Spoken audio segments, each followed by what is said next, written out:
Welcome back to the channel. This is Trinity Storm and you are watching fourth part of What If Naruto Became Baba Yaga of DXD. If you enjoy this video, please like, share and subscribe to the channel. Now wasting no more time, let's start the story. 1128. Troyes. Yahweh, Naruto, and Gabriel were all standing next to each other. Naruto, on the other hand, put himself in a position to attack while keeping a hand on his sword so he could draw it. He asked God. Do you mean that? God laughed and said, No, if that's what you think, it's not a threat. If not, what is it? The last time I checked, I was still alive and healthy, so my soul must be inside of me, Naruto said in a serious voice. God laughed and said, Oh, I see. So you don't know. Know what? Naruto asked in surprise. God replied, Let me rephrase what I just said, I offer to heal your soul. Naruto looked like he knew what God was talking about when he said. God smiled and said, Well, you seem to be getting it. I don't know how you got here, but the process seems to have done a lot of damage to your soul. Right now, you only have 1/100th of what you used to have. Well, that would explain why Kurama is sleeping and why I can't make as much chakra as I used to, Naruto thought. My soul isn't whole, which means that the spiritual energy I have is nearly 100 times less than it should be.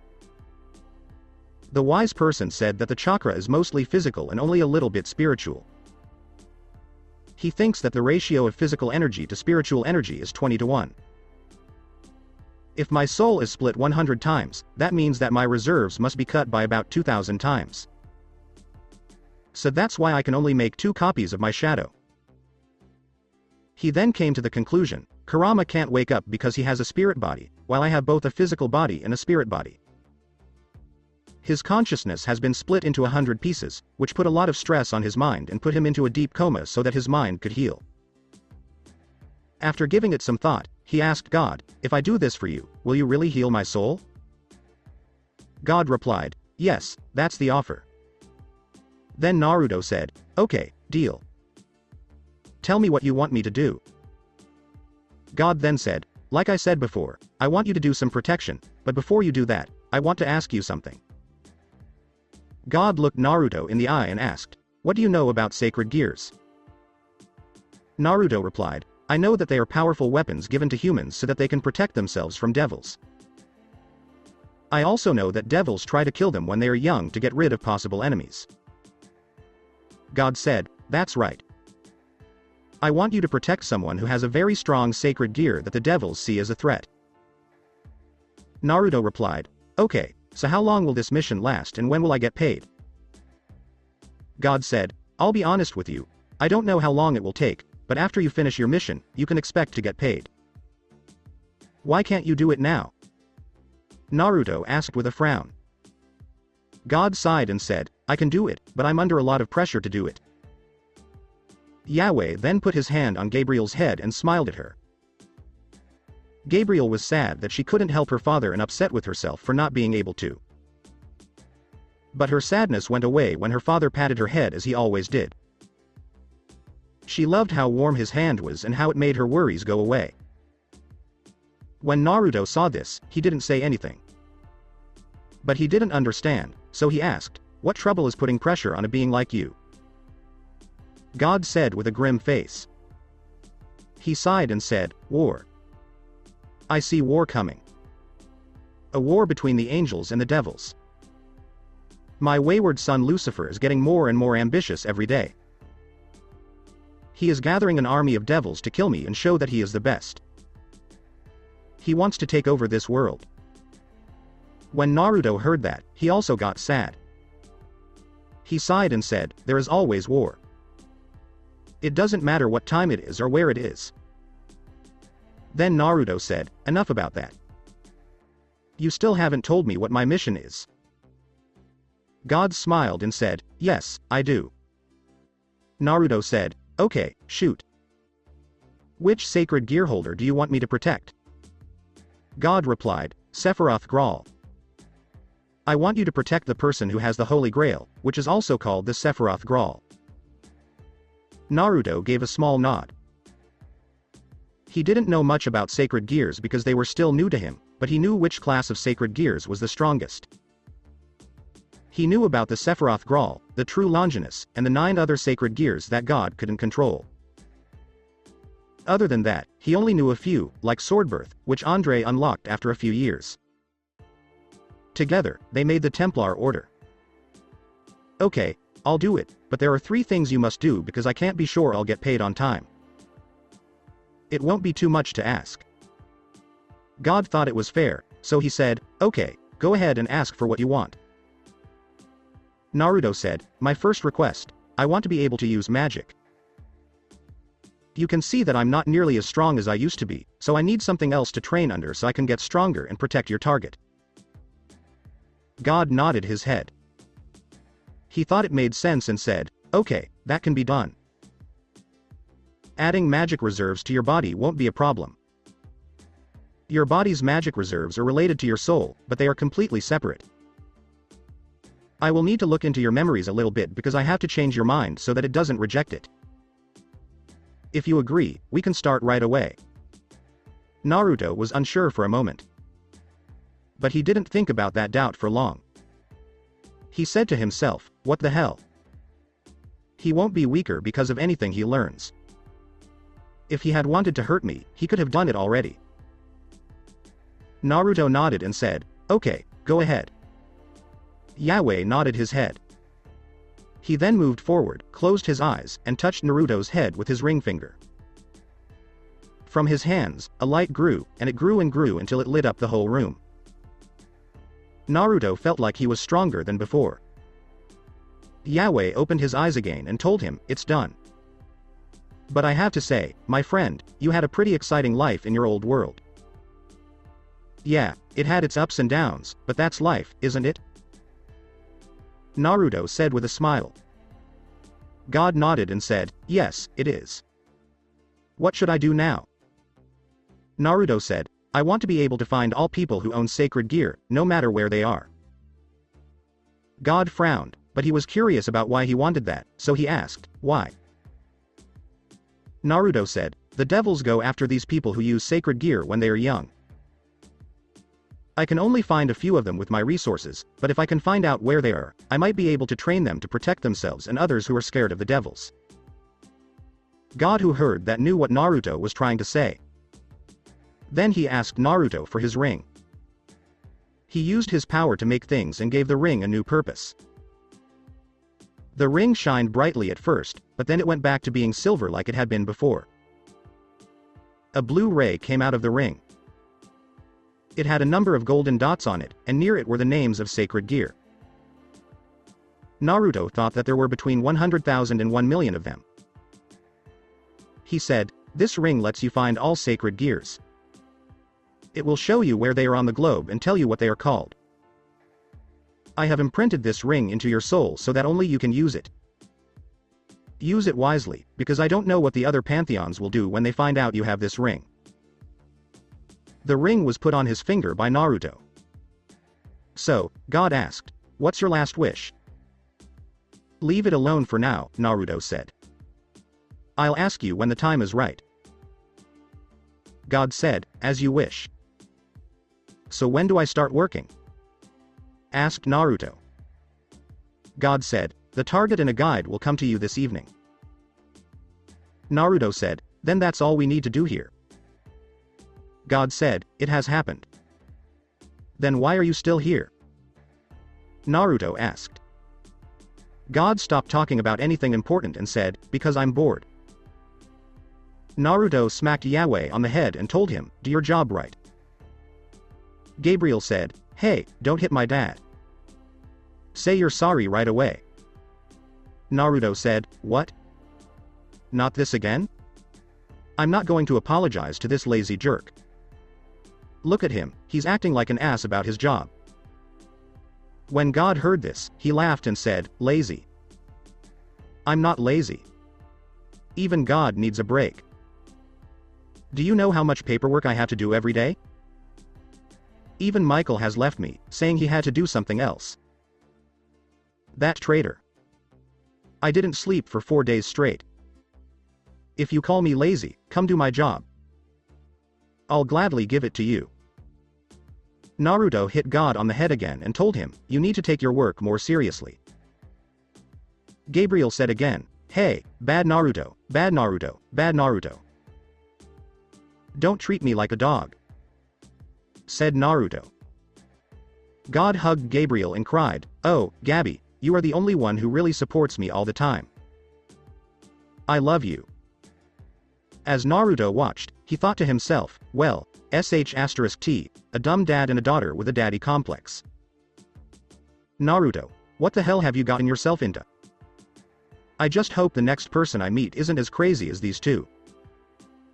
Naruto had no idea that he was going to meet the craziest person he would ever meet that night. Back to the now. The group meeting had been 2 days ago. Naruto was back to teaching in class like before. So did everyone else. Rias and Sona wanted to ask him a lot of questions. He told some details that didn't hurt anyone, but most of what he said was only half true.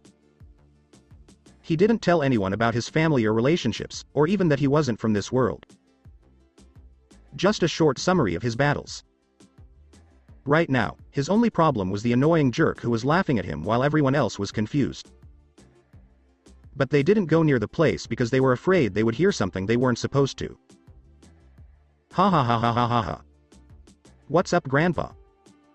Do you need your medications? Ha ha ha ha ha ha ha ha. Laughed the said annoying ass. Naruto huffed and said, great, you just joined and you're already trying to blow my cover. Shut the fuck up, Azazel, or I'll make you. Azazel couldn't stop laughing, and he kept wiping away the tears he was crying from laughing. He said, oh boy, the ladies must like you now, but they're all old cronies and codgers. Ha ha ha ha ha ha. Why did you choose to be an old man in the first place? Naruto snorted and said, because, unlike you, I have 2 lives. Here, I'm just a regular high school teacher, so please don't tell anyone I'm here. Azazel stopped laughing slowly and came to a full stop. Then he asked, so I guess this is how you've been living for the past 60 years? Naruto nodded his head and said, yes, I acted like an orphan when I came to this country 60 years ago. I went to high school in Tokyo and taught there for a while before I came to this city. Kurama thought to himself, stupid. Don't tell people things so easily. In his mind, Naruto asked Kurama, what do you mean?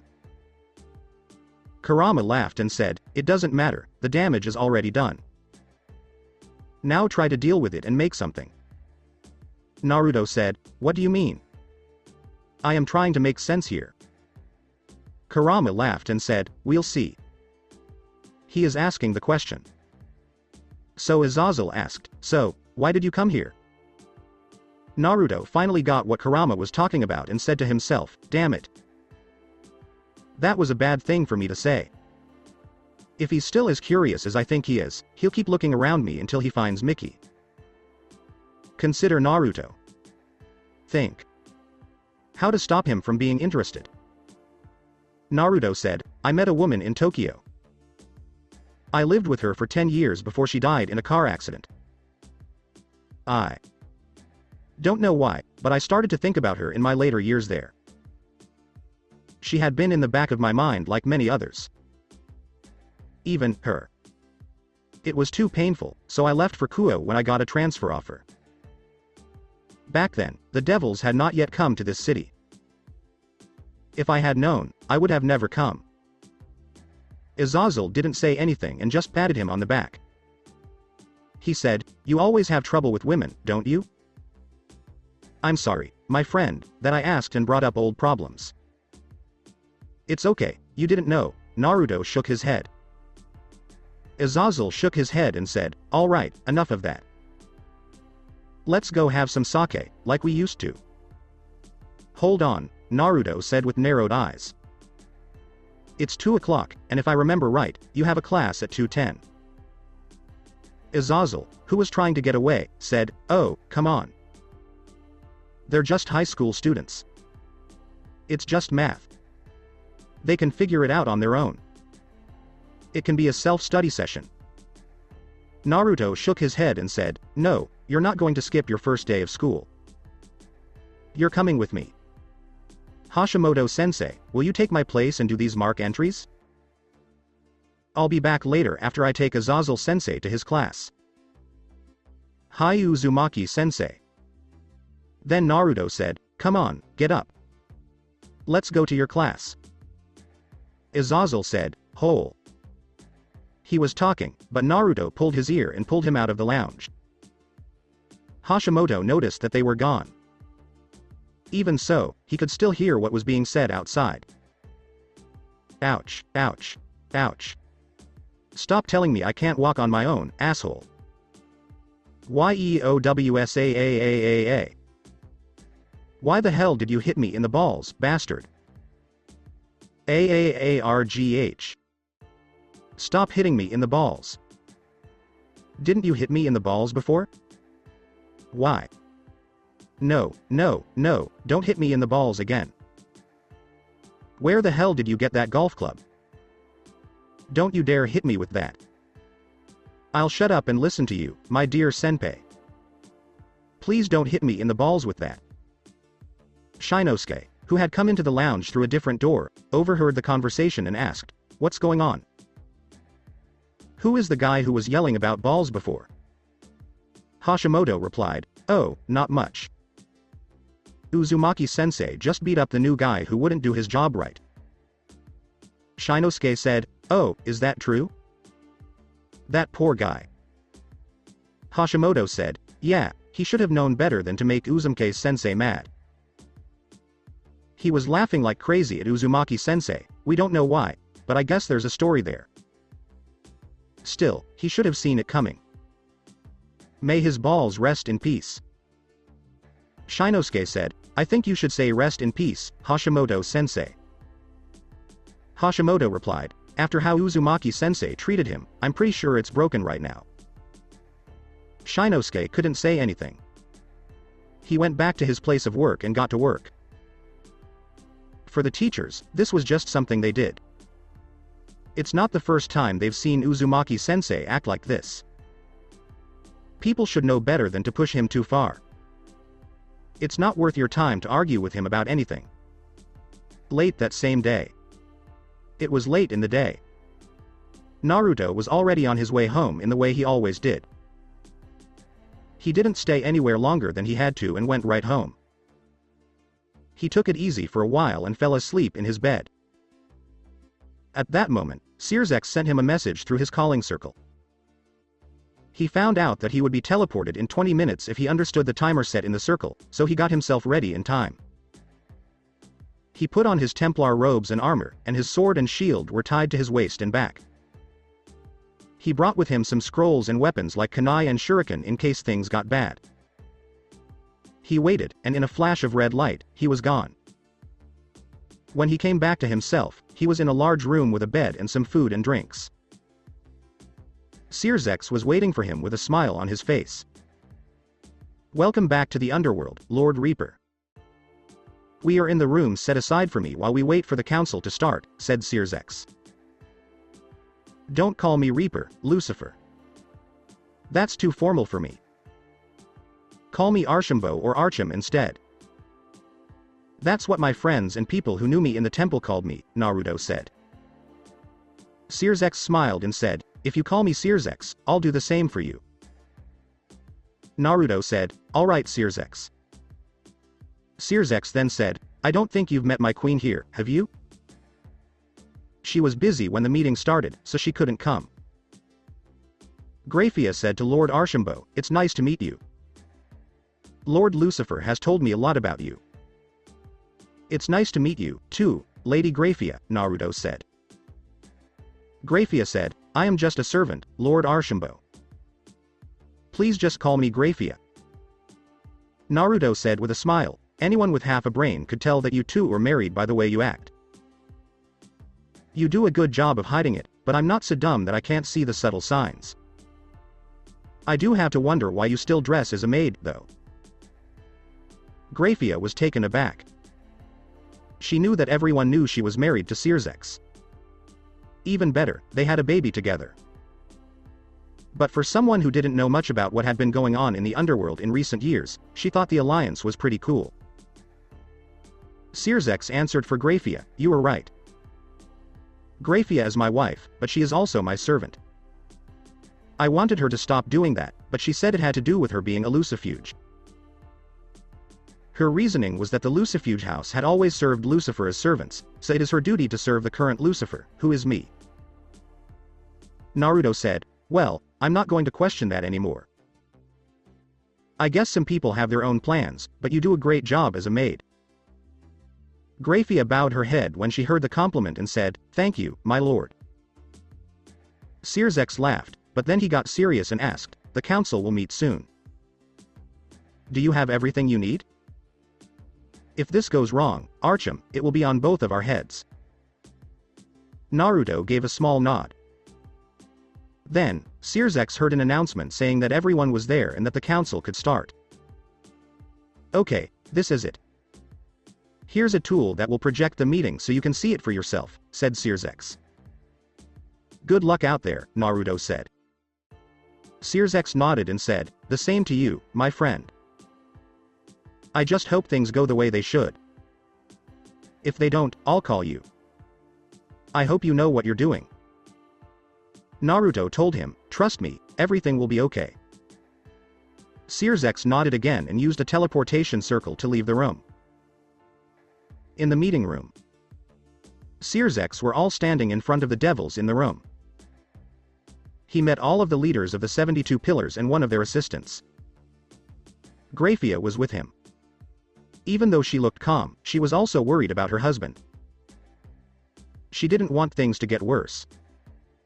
Sirzex then saw the other Satans who had assembled by his side. Ajuka bowed his head while Seraphol waved at him. He said hello to the two of them and finally saw that Falbium was sleeping as usual. Sirzex then spoke to the crowd, "Hello to everyone here. I asked you all to come here so we could talk about what happened at the peace conference at Kuoh Academy." One of the older devils, Zekrom Bael, said, "We know why you called us here, Lord Lucifer. Please go on. We want to know what happened." Sirzex nodded his head and said, "Well, thank you, Lord Bael. As you may know, Lord Michael set up a peace conference after what happened in Kuoh over the past few weeks.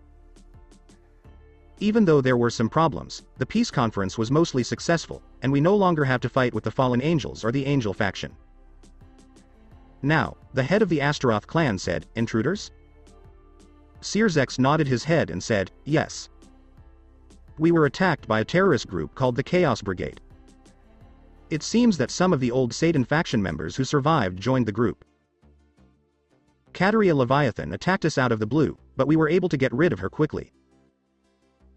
We had a traitor in the conference who set up a link for a gate magic that called human magicians to attack us. We were able to get rid of all of them with some casket." Falbium, who had just woken up, asked, "How strong is this Chaos Brigade?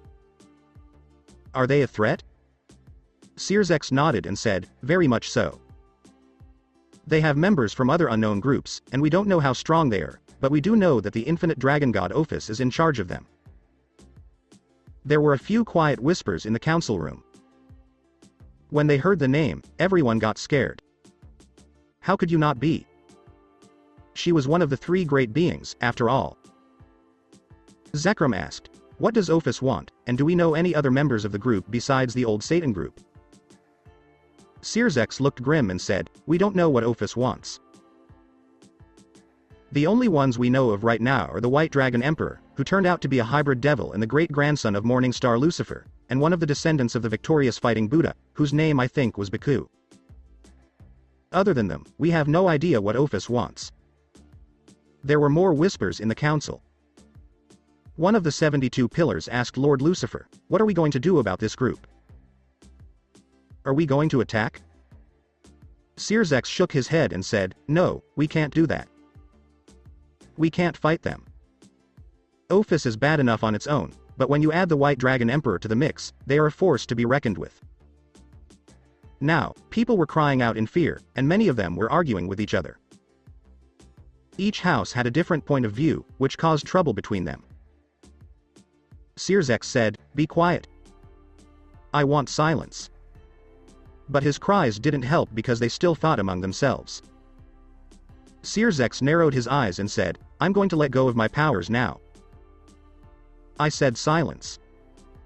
After that, everyone stopped talking. He then said, "We can't fight them on our own, that's the truth. Luckily, we're not the only ones who see this threat, and the other groups are willing to work with us." There were again quiet whispers. Most people were glad to hear that they were not the only ones who felt this way, but a few people spoke out against the issue. Zekrom asked, "Can we trust them, Lord Lucifer? I think this is a plan made by the other side to hurt us." Sears said, "There is no plan or trick here. The other groups have laid out the terms of the peace treaty, which I urge you to read." On the screen in front of them, everyone read the peace treaty. But when people read it, they were very angry. One of the more outspoken people in the group yelled, "What does this mean? They want us to get permission from this re-established Templar Knight Order before we can use evil pieces on people? That's not right." A lot of other people agreed. They all yelled that it wasn't fair for the devils and fought against the term with all their might. Some of the older devils were already against the idea because they didn't like the word Templar and didn't want to see those knights again. Zeoticus asked, "I can see why they came up with these rules, Lord Lucifer, but the problem is that this group controls our power." Seraphal said, "It's no secret that the evil pieces system has problems when it comes to forcing people to join peerages. This Templar Knight Order wants to stop that. They won't get in the way if the human recruit wants to serve, but if it turns out that they were forced, there will be consequences. This is what they want." Sears nodded and said, "That's what Seraphal said. They want us to make a deal on this issue. I'm leaning towards this because what we lose isn't as bad as what we gain." Ajuka Beelzebub finally spoke up and said, "I agree with what Sears said." "Lord Beelzebub." Some devils yelled. Ajuka said, "We've had problems with forced recruiting for far too long. I didn't plan for this when I made the evil pieces, so I've been trying for a long time to find a way to stop it. That's why I fully support agreeing to the terms." Some of the younger devils also thought about it when they heard their leaders talk this way. They both agreed that what they lose isn't much compared to what they gain. But the older devils, like Zekrom, were very against this. They were afraid of losing power. Zekrom said, "Who will lead this Templar Knight Order that has been brought back?" Sears said, "A person who doesn't belong to any of the factions anymore." Even more people were angry about this. The devils can't agree with this because the order is led by a person. They're too proud to bow down to a person. After a while of going back and forth, Sears said, "Enough. Let's put this to a vote. Who's for it?" Sears saw that a few hands had gone up, including his father's and the head of the Cetri family. He sighed and asked, "All those who are against?" He then saw many devils raise their hands. There was a clear majority. Sears let out a long sigh and looked at Seraphal. Then he saw her give the signal with a wry smile on her face. Sears gave his own wry smile. He said, "All right, so be it. I didn't want to do this, but I kind of knew this would happen." Zekrom's eyes got narrow, and he asked, "What do you mean, Lord Lucifer?" Then, from one of the corners, they heard, he saying that he didn't want Zekrom to get involved. The devils all looked at the person talking. They saw a stranger walking into their meeting and yelled, "Get out! Intruder! Intruder! We have an intruder!" The guards who were standing outside ran inside. They ran towards the intruder with their weapons in hand. The intruder just walked towards the place, even though the guards warned him not to. He let out a huge amount of pressure, which made all the weaker devils, including the guards, fall to their knees. The stronger devils were on high alert. Slowly, the stranger made his way to the center of the stage. Older devils who had seen him before yelled, "It's him! Impossible! What's he doing here? How can he still be alive? The person who broke in was Naruto in his Reaper form. He looked at Zekrom Biel after that. Before Zekrom spoke, the two of them looked at each other with narrowed eyes. I thought you were dead, but I guess the dead don't walk on two legs and talk like you do they? It's been a while, Archambault. Naruto said, yes, it was Biel. Now, why don't we get down to business? Searzex could only shake his head at how carelessly Naruto walked into the hall and think, well, let's just get this done. He said. This is not an intruder. Let me introduce you to Archambault de Saint-Amand, a founding member, former spymaster, and Grand Inquisitor of the Knights of Solomon's Temple, also known as the Ghost of Highhaven. He will lead this night order. 1128, Troyes. That night, Naruto waited for his target to show up. He could finally get rid of that annoying jerk. Gabriel, on the other hand, stayed behind so she could introduce him. Naruto enjoyed Gabriel's presence. He really liked being with her, but he couldn't understand how she could still be so innocent. Then he said. Naruto asked with a curious look, so, what kind of person am I protecting? Gabriel smiled and said, well, you'll just have to take my word for it. Naruto thought, well, I hope this person won't be too much trouble. As soon as he thought that, he saw a group of cars far away. Gabriel said, ah, it looks like they're here. Naruto looked at the group and thought it was cool. The Papal Army's coat of arms was on the wagon train. Only 4 or 5 knights were guarding the carriage, but that didn't mean they were weak. When Naruto saw them, they were wearing heavy steel armor and carrying spears. They looked like they were getting ready for battle. The carriage also looked like it would cost a lot. It was made to look nice on the outside, as a lady of status would want. Thought Naruto. The church seems to like the person who has the Sephiroth growl. Then Naruto saw the leader of the knights. He looked like he was covered from head to toe in steel armor and rode a white horse. When Naruto saw him, he thought, this person is pretty strong. He should have about as much power as a high-class devil. Gabriel said, ah, here she is. Naruto then saw the carriage door open, and a pretty girl who looked to be in her late 20s got out. She was wearing simple nun clothes, but that didn't hide how beautiful she was. She looked like a typical European, with a brown head of hair and green eyes. Her breasts and backside were just right. Not too big or too little. Overall, Naruto would say that she was a simple beauty. Ah, thought Naruto. A graceful beauty. She needs to be easy to keep safe. He then smiled and said, hello, milady. My name is Archambault de Saint-Amand, and I am in charge of protecting you. I hope we can get along well in the future. When the woman heard that, she smiled and said, hello, sir. My name is Beatrix de Falero de Dani, and I'm happy and grateful to be under your care. Gabriel said, it's been a while, Beatrix. I hope your journey hasn't been hard. Beatrix smiled and said, no, we haven't seen Lady Gabriel. The trip from Rome was pleasant. Naruto smiled, but then he heard a snort behind him. Then he realized it was the knight in full armor. The knight said, you're the one the church asked for? I don't think you're all that special. Naruto got a checkmark for the comment and said, I'm sure I wouldn't have been asked if I wasn't up to the mark. That doesn't mean anything. Your past accomplishments just show that you have the skills. How do we know you're willing to fight for the person you're about to serve? Naruto asked, do you want to fight? Oh, come on, scrawny legs, everyone will know I can beat you in a fight. Naruto ignored the insult and asked, why are you backing out now? Are you too scared to fight me, metalhead? Is that why you're wearing that plate armor, because you're too chicken to fight? Why you? When Naruto and the knight looked at each other, sparks came out of their eyes in a funny way.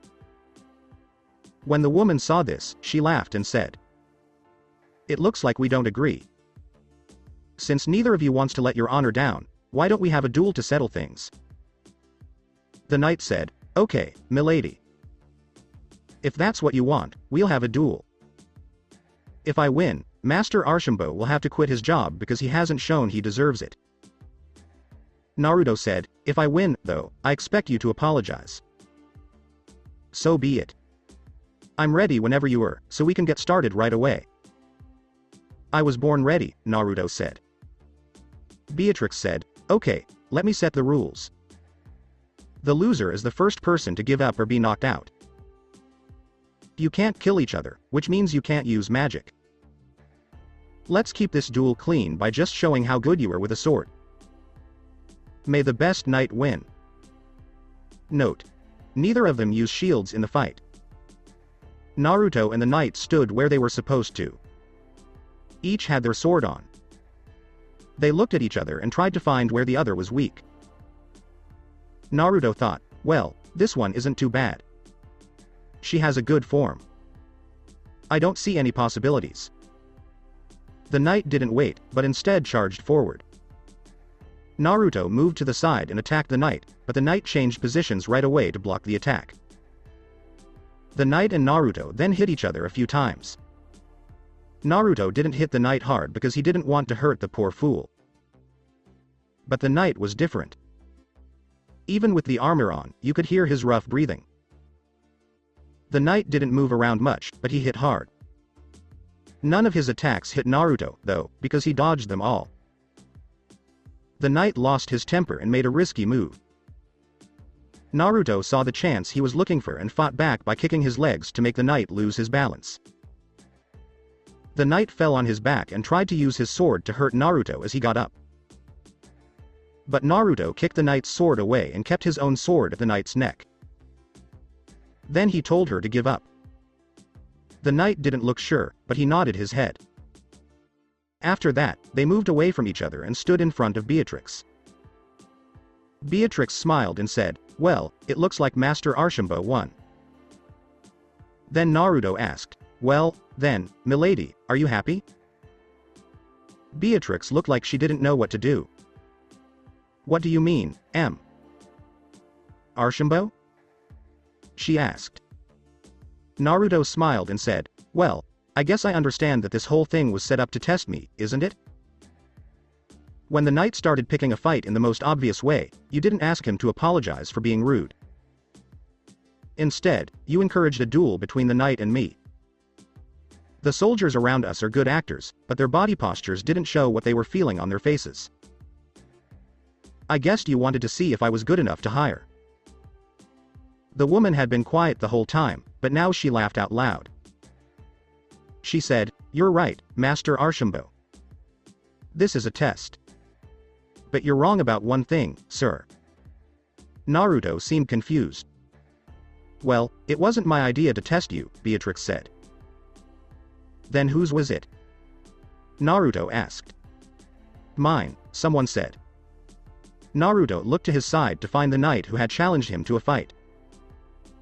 The knight took his helmet off next. When Naruto looked inside, he was shocked to see that it was a woman's face. She looked about 20 years old. She had a beautiful face with white skin and long, shiny black hair that went down to her buttocks. She had a small mole on her cheek that made her look even more beautiful. Her eyes were a strange shade of amber, and her eyebrows were thin, which made her look even stranger. She looked like a god or goddess who had come down from the sky. Naruto was stunned by how beautiful she was. Before, he didn't know what gender the knight was because her voice was distorted when she talked through her armor. But he heard it now. It had a tone that made him feel calm. I wanted to test you because I am the real Beatrix de Falero de Dani, and the person you see up there is my maid-in-waiting, Cristina Dalviano. Now that he knew, Naruto was shocked, and he looked at the knight.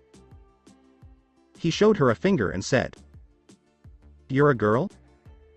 Beatrix laughed when she heard that. Why? Do you think women can't hold swords, wear armor, or fight? Do you think we're all just dreaming that our Prince Charming will come and take us away? Then Naruto said in a weak voice, "And no, I was just surprised." She laughed out loud. Then Naruto realized something and looked at Gabriel. Wait, so you knew from the beginning? Gabriel showed Naruto her tongue and said, of course. Little B told me about her plan, and as her older sister, I can't say no to such a simple wish. When Beatrix heard that, she went up to Gabriel and gave her a hug. She told her, big sister, you did a good job. I love you very, very much. Gabriel gave her a hug back and didn't care about the dirt and grime on her body from Beatrix's armor. I love you too, my little sweetheart, she said with a smile. Naruto thought, great, it hasn't even been an hour and I already regret taking this job. Then he had an idea, wait. If this girl has Gabriel in her palms and Gabriel has God in hers, that means she is the church's secret boss. Naruto. You idiot. You just chose to protect the most spoiled child who has ever lived, both in the past and in the future. For once, Naruto was right about what he thought. Back to the now. Naruto walked into the room where the council met in the most exciting way possible. Searzex didn't like the way he was acting, but even he thought it was kind of cool for him to show off like that. Some of the younger clan leaders talked to each other. Who are these people? What does he know about Lord Biel? Who cares? He's hot no matter what he's wearing, and I want to see what he looks like without all those clothes on. Yes, I'd love to pay him for his work. The older devils, on the other hand, were arguing in a totally different way. Why is he still alive? I thought the first Lucifer had taken care of him. Even if he did make it, how is he still alive?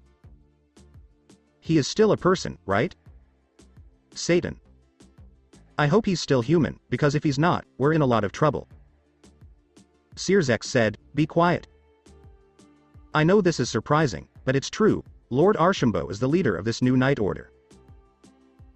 Zekrom raised an eyebrow when he heard that and asked, Lord Lucifer, do you not know who this man is? Searzex answered, I know very well who he is, Lord Biel. Then you must also know why we can't have this Night Order, Zekrom told him. Instead of Searzex, it was Naruto who spoke. Why not? Naruto asked. Zekrom said, 1. We need your permission to find peerages among humans. 2. We need to tell you what our strengths are. Zekrom was talking to Naruto at the same time. One of the younger devils in the crowd asked the older devil, who was gritting his teeth, Lord Zekrom is talking a lot more than usual today. Do they know each other? The older person who heard that chuckled and then laughed, but not loudly enough for the whole council to hear. He said, do they know each other? Ha. More like bloodthirsty enemies meeting again after a long time. Each one wants the death of the other. Both of them were in a very long blood feud with each other. I am surprised they haven't started fighting yet. When the younger devil heard this, he was very surprised. He knew that anyone who could compete with Zekrom must be very important, so he told himself to keep an eye on the man. The man in the dark clothes didn't show that. Now Zekrom had given all of his reasons, which were the parts of the proposal that he didn't like. Then he said, that's all I've got to say. Naruto said, since you've told me all your problems with the terms, I'll tell you this, there can be no peace without compromise. If you're not willing to compromise on this issue, you'll be alone when you face Ophis and her group. One of the older devils snorted and said, fine. We can face them alone. We are strong enough to face them and have a much better chance of doing so than the angel and fallen factions. When the older devil said that, there were cheers all around. Naruto, who heard it, sighed and asked, are you sure? Are you sure you're strong enough to face an enemy you don't know about and don't know how strong or how many there are? When the devils stopped talking, Naruto said, well, then, how about I tell you something? He then took a stone out of his pocket and threw it on the floor. The stone made a big projection in the room, and the devils could read what it said. Searzex, one of the devils who read it, asked Naruto, what are you doing? This. Naruto nodded and said, this is what I know about the Chaos Brigade after 2 days of research. You might think again after reading them. All of the devils, including Satan, read the information and got pale when they saw who was in the group. The one who holds the real Longinus? Kuroka, the stray devil with the SS rank. Damn. We don't know how strong this group is. The devils then argued among themselves. This time, they were talking about whether or not they should agree to the treaty. Some of the older devils had been convinced or forced to agree because they saw the real threat, while others were too stupid to think they could handle it on their own. At this point, one of the more impatient and rude young devils stood up and asked, "What are you waiting for? Even if the threat is real, what makes you fit to lead the Night Order when you aren't even that strong? You are just a human. Why do you think we, who are proud, should pay attention to you?" When Naruto heard that, he smiled, but his mask covered it up. He then put on a serious face and let out a killing pressure that knocked most of the devils to the ground. The one who asked the question had already pooped his pants. Even Searzex was affected and took a fighting stance. He thought, "I knew he was strong, but they never said he was this strong." Then Naruto said, "It's time to fight. I may be human, but I'm a lot stronger than you think, you little brat. Before you even got out of your diapers, I had killed more people like you than anyone else in the world. So learn to treat people well. Do you get it?" The devil nodded his head when he heard that, and Naruto said, "Good." He let up on the pressure, but everyone was still silent as they recoiled from the shocking display of pure awesomeness. He then said, "I may have gone a little off track here, but let me tell you something. I don't like your kind. I never had one, because you took away a lot of my loved ones, just like I did to yours. I have blood on my hands, just like you do. But the feud I had was with your pathetic, warmongering ancestors who were way too smart for their own good. I have no problems with the current generation, so I'm ready to make peace with them. However, Naruto then let up on the pressure and said, "If you think you can rule over other races just because you are devils and hurt innocent people without getting caught, then I will go after you. Every last one of you. No one will be left alone." Zekrom narrowed his eyes when he heard that and asked, "Is that a threat?" Naruto said, "No. It's an alert. One that I hope you'll think about before you do anything. Now, I don't want to spend any more time than I have to with you bigoted fools. So, here's what's up. You can either take the offer right away or turn it down and go through the trouble alone. If you want to be alone, that's fine, but if you even think about turning people into devil slaves so you can fight this war, the Chaos Brigade will be the last thing you have to worry about." He then asked all the devils, "So, what's your answer?" Searzex looked at the other Satans, who nodded their heads. "This treaty has the support of the 4 Satans," he said. "What about the rest of you?" Naruto asked. Even though they were still arguing, the rest of the 72 pillars talked among themselves. More of them supported the treaty than before because, for one, they wanted to get rid of the Chaos Brigade threat and, for another, they didn't want to make more enemies than they had to, especially one as strong as Naruto. When it was clear that both sides had the same number of supporters, a vote was held. Another argument broke out. Naruto sighed and thought this was a waste of time, but then he heard a voice say, "This treaty is backed by the Bael clan." When the devils heard this, they were shocked, including Naruto, who thought Zekrom was the last person who would agree to this treaty. "Lord Zekrom, please think about it again. We have to bow down to people, especially that person." Zekrom narrowed his eyes at the devil elder who was talking and said, "Are you questioning my intelligence, worm?" The devil who said that turned pale and said, "No, sir, I don't dare." Zekrom nodded and said, "It's true that this treaty isn't very fair to the devils, but that's nothing compared to the danger we face. Even if Morningstar Lucifer was here, we couldn't fight Ophis by ourselves. We can't do anything else but agree." When the rest of the older devils heard that thought, they spoke up to say they agreed to the treaty, but they did so with grumpy faces. When Searzex saw this, they smiled and said, "Great. Now that everyone agrees on this council meeting is over. This treaty is a big step forward for all 3 groups, even the devils, and should be celebrated. Please have fun in the dining room, where food and drinks will be served. The servants will show you the way to the hall." When the devils heard this, they all bowed and went outside, except for the 4 Satans, their servants, and the heads of the Gremory and Sea-Tree households, along with 2 others.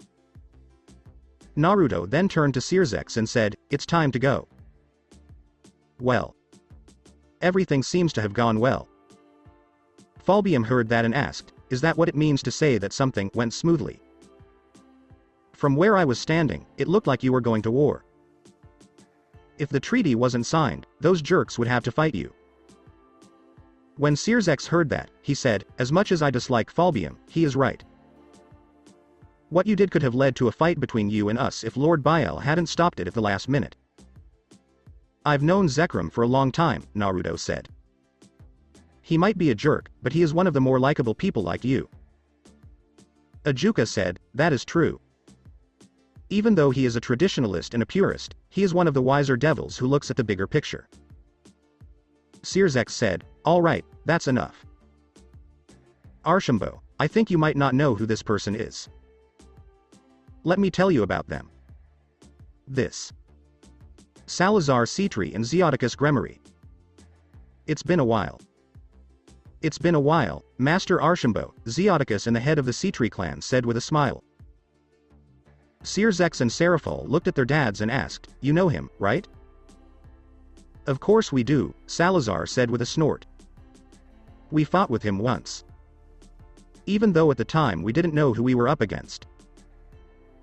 Naruto added, "That wasn't a battle. It was just some snot-nosed brats getting their asses handed to them." Zeoticus and Salazar smiled wryly, and Salazar's wife asked, "How come I've never heard of this before?" When Naruto saw the other 2 women, he asked, "Who are these 2 beautiful women?" Zeoticus smiled and introduced Venelana Gremory as his wife. Salazar said, "And this is my wife, Sarana Sea-Tree."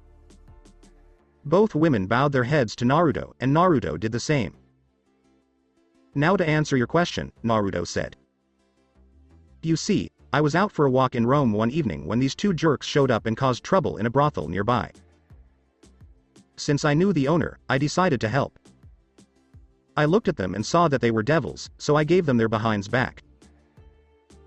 I was going to kill them, but then something else got in the way, and these 2 were kind enough to help me out. So I let them off because of what they did, and we drank all night." When Venelana heard this, she smiled and asked, "A brothel? Why haven't I heard of this story before?" Zeoticus was nervous, and he said, "I don't know. I must have thought about it." "Master Archambault," Sarana asked, "may I ask when this happened?" Here, Zeoticus and Salazar tried to sneak away, but they couldn't because their wives had a tight grip on their hands. Naruto, who thought this was strange, said, "It was during the Renaissancia. Was it 1492? When Venelana and Sarana heard that, they smiled at their scared husbands and said, "Oh?" Then Venelana said, "Excuse me, but I need to talk with my husband in private." "Don't we, dear?" Sarana replied, "So do we, right, dear?" The 2 clan leaders did nothing but nod their heads. When they looked at each other, they thought, "Oh crap. We're screwed." Then they tried to run away, but their wives just pulled the cuffs around their necks and dragged them out of the room while the 2 clan heads were crying their eyes out in a funny way. When the devils saw what their parents were doing, all but 2 of them started to sweat. This was the first time in their lives that they felt a little embarrassed. Searzex coughed and then said, "Now that the problem is solved, what are you going to do?" Naruto said, "I plan to stay in the devil world to meet some friends and recruit some of your kind for the order." "That's great," Searzex said. "Then please come stay with me. You are always welcome to come in. We haven't thanked you enough for saving Rias yet." "It's nothing," Naruto said, shaking his head. "As I told Searzex before, Rias has already paid off her debt in full by keeping my existence a secret." Searzex shook his head and said, "I must insist, though." Then Naruto smiled and said, "If that's true, I'll take you up on your offer." When Seraphol heard that, he got mad and said, "Zex-chan, that's not fair. I wanted him to come stay with me." When Naruto and Searsex heard this, they both smiled wryly. Seraphol used this as an opportunity to get closer to Naruto and said, "Archie-san, won't you come to my house? I'll give you a warm welcome with a surprise and do whatever you want, even if it's naughty." When Naruto heard that, he thought, "Holy crap, this girl is mean." Think, Naruto, think. What should I say? Then, Naruto imagined a light bulb flickering above his head. He turned it off, or more accurately, broke it with his fingers, and said, "Ah, Sona. I did not expect to see you here." When Seraphol heard that, he let go of Naruto right away and yelled, "Sotan." Where? Naruto said, "As soon as she saw you, she ran to the main hall. I think you can catch up to her if you run right now." As soon as Sona came into her mind, the image of Naruto was thrown away. Her mode of loving her sister kicked in, and she yelled, "Sotan. Just hold on." She ran out of the hall in less than a second. The other three devils and their servants, including Sona's, sighed at her antics. Searsex then looked at Naruto and said, "Well, Archambault, I think it's best if we leave before Seraphol gets back to you, unless you want to take her up on her offer." Naruto shook his head and sweated. "I may be a prude for doing that, but I don't want to deal with someone as crazy as she is. Get the hell out of here." All of them agreed in silence that Seraphol was indeed crazy in many ways. At some point later, in the Gremory house, Searsex showed Naruto to his room at his parents' house because his own was pretty full at the moment. Naruto was given a proper guest room with an open balcony. He opened the doors to the balcony to get some fresh air, and he did so. He was able to relax in the breeze. He then seemed to say to no one in particular, "It's a good place to stay. I almost did not recognize you today." "That was a surprise to me, too," said a voice. "So, does he know?" Naruto asked. "No, he doesn't," the voice said. "I see." After a while of silence, Naruto asked, "Are you still mad at me for what I did?" "Yes." Naruto took a deep breath and was about to say, "I'm sorry." Before he could say that, though, he was caught in a bear hug. He was shocked, but a voice brought him back to reality by saying, "That doesn't matter to me. The important thing is that you are here right now." When Naruto heard that, he gave in and gave her a hug back. "Dad, I missed you." "Me, too, Graphia. I missed you." So that's it for today. I hope you guys enjoyed it. Don't forget to like, share and subscribe to the channel for more awesome stories like this. Thank you. See you all in my next video.